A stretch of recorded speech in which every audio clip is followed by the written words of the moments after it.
Putting an end to more than a decade-long political debate, a law on North Korea's human rights is finally set to go into effect next month. Connie Kim tells us what the law is all about and some of the contentious points are. A new law on North Korean human rights is set to go into effect next month, which aims to tackle abysmal human rights violations in the reclusive regime. The act was first submitted in 2005, but as liberals opposed to the establishment that such law would deteriorate inter-Korean relations, the bill was held up in parliament for 11 years until March this year.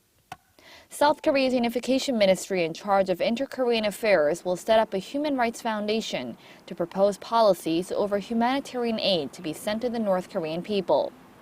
The foundation will also support relevant civic groups to monitor human rights situation in the North.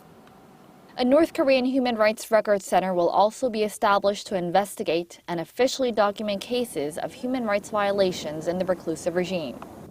Up until now, such violations were investigated by government-funded research centers and agencies. The records on North Korea's human rights violations will be handed over to the Ministry of Justice every quarter, where they'll be administered in a North Korean human rights archive. The ministry's archive aims at keeping tabs on those who are responsible of human rights violations and hold them accountable for their crimes in the future. Contentious issues remain in the newly set law, especially whether the law will be able to support North Korean defectors living in third countries through civic groups. An official from Seoul's unification ministry said such issue will need to be discussed further after the law goes into effect, considering diplomatic relations with third countries.